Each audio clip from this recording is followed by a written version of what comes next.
presented him with their ideas for the packaging of a new line of snacks. Carlos was delighted with the designs. He only had one suggestion. "What do you think about changing the color to baby blue?" he said. "Blue says expensive and upmarket."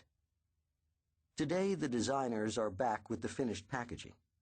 Carlos is pleased with the results, but he muses aloud, "I think it might be better in red." The design team in unison roll their eyes. They are confused.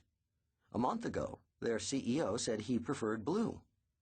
They've busted their humps to deliver a finished product to his liking, and now he's changed his mind. They leave the meeting dispirited and less than enthralled with Carlos.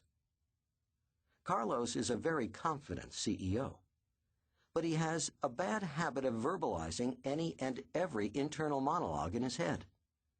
And he doesn't fully appreciate that this habit becomes a make-or-break issue as people ascend the chain of command. A lowly clerk expressing an opinion doesn't get people's notice at a company.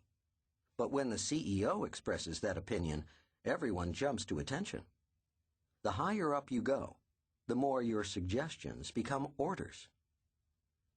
Carlos thinks he's merely tossing an idea against the wall to see if it sticks. His employees think he's giving them a direct command. Carlos thinks he's running a democracy, with everyone allowed to voice their opinion. His employees think it's a monarchy, with Carlos as king. Carlos thinks he's giving people the benefit of his years of experience. His employees see it as micromanaging and excessive meddling. Carlos has no idea how he's coming across to his employees. He is guilty of habit number 2, adding too much value. Case 2. Sharon is the editor of a major magazine. She is highly motivated, energetic, articulate, and loaded with charisma. For someone who has spent much of her adult life working with words and pictures, she has developed impressive people skills.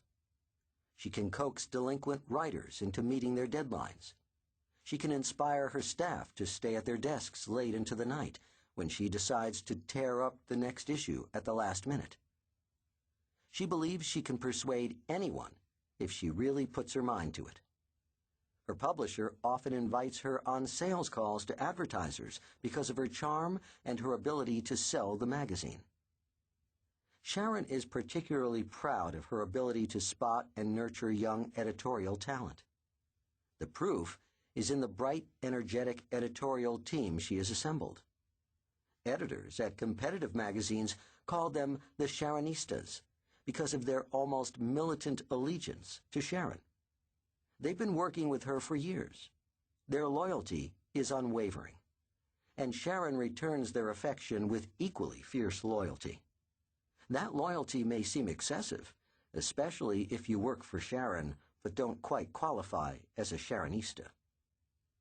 In today's editorial meeting, where future assignments are meted out to the staff, Sharon offered up an observation that might make a good cover story.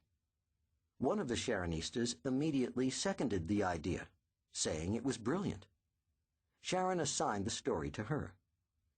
And so the meeting proceeded, with Sharon handing out plum assignments to her staff favorites, all of whom returned the favor by fawning over Sharon and agreeing with everything she said. If you happened to be one of Sharon's favorite staffers, the love fest at the editorial meeting would be the highlight of your month. On the other hand, if you were not one of Sharon's favorite staffers or happened to disagree with her, the sycophancy level in the room would have been transparent and sickening.